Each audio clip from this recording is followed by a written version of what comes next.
നമസ്കാരം, news prime മലയാളത്തിലേക്ക് സ്വാഗതം. രാജ്യസഭയിൽ NDAക്ക് കേവല ഭൂരിപക്ഷമുണ്ട്. എന്നാൽ ലോക്സഭയിൽ BJP നേതൃത്വത്തിന് അത്ര കോൺഫിഡൻസ് ഇല്ല എന്നുള്ളതാണ് ഇപ്പോഴും യാഥാർത്ഥ്യം എന്നത്. കാരണം ലോക്സഭയിൽ ഏതൊക്കെ അട്ടിമറി നീക്കം നടക്കാം എന്നുള്ളത് പാർലമെന്ററി കാര്യമന്ത്രി കിരൺ റിജിജുവിന് പോലും വ്യക്തമായ ഒരു ഐഡിയ ഇല്ല. അപ്പർ ഹൗസായ ഉപരിസഭയായ രാജ്യസഭയിൽ BJPയുടെ പല കളികളും നടക്കുന്നുണ്ട്. അത് മല്ലികാർജുൻ ഖാർഗെ മാത്രമല്ല, കോൺഗ്രസിന്റെ മുതിർന്ന നേതാക്കൾ മാത്രമല്ല, മറ്റ് രാഷ്ട്രീയ കക്ഷികളുടെ നേതാക്കളും തുറന്ന് സമ്മതിക്കുന്ന സാധ്യതയാണ്.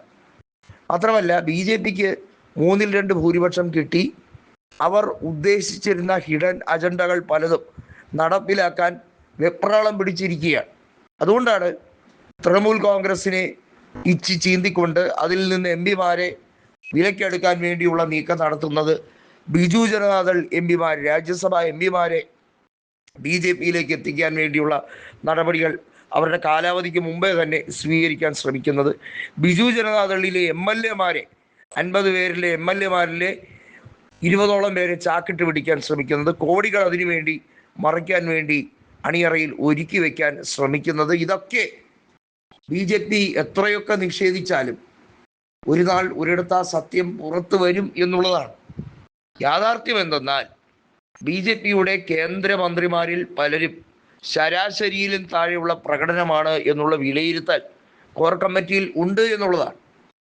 അവരെ സംബന്ധിച്ചിടത്തോളം 2029 ഇനി അധികാരത്തിൽ തുടർച്ചയായി വീണ്ടും വരുമോ 4ാം തവണ എന്നുള്ളതിൽ അവർക്ക് സംശയമുണ്ട് എന്നുള്ളത് മാത്രമല്ല, കൃത്യമായും ജനങ്ങൾ പരിഹസിച്ചു തുടങ്ങിയിരിക്കുന്നു പരിപൂർണമായി എന്നുള്ളത് വളരെ വ്യക്തമാണ്. കഴിഞ്ഞ ലോക്സഭാ തെരഞ്ഞെടുപ്പിലെ ജയം ഒരു നാടകീയ ജയം മാത്രമായിരുന്നു. ചന്ദ്രബാബു നായിഡുവിനെയും നിതീഷ് കുമാറിനെയും പിടിച്ചുകൊണ്ട് BJP അധികാരത്തിലെത്തിയിട്ട് നിതീഷിനെ അടിച്ചൊതുക്കി.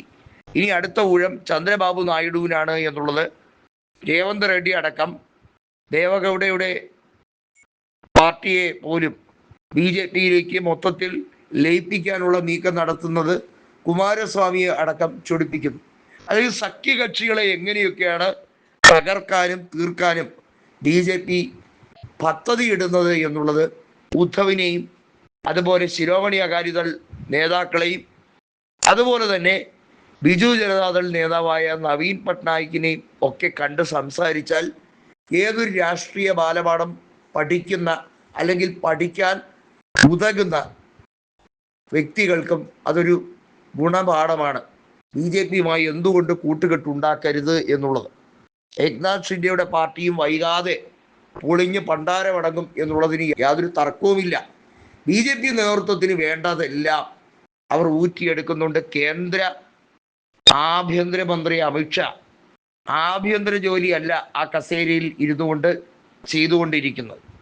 അദ്ദേഹം ഇപ്പോഴും നടത്തുന്നത് രാഷ്ട്രീയ നീക്കങ്ങളാണ്. ഒരു സംസ്ഥാനങ്ങളിലും BJPയെ എങ്ങനെ അട്ടിമറിക്കാമെന്നുള്ള രാഷ്ട്രീയ നീക്കങ്ങൾ, അതിന് രാഷ്ട്രീയ ചാണക്യ തന്ത്രം എന്നൊക്കെ പറഞ്ഞ് ഗോദി മീഡിയകൾ ഗ്ലോറിഫൈ ചെയ്യുന്നു എന്നുള്ളതല്ലാതെ മെനയായിട്ട് ഈ രാജ്യത്തെ ആഭ്യന്തര വിഷയങ്ങളിൽ അദ്ദേഹം ഇടപെടുന്നില്ല.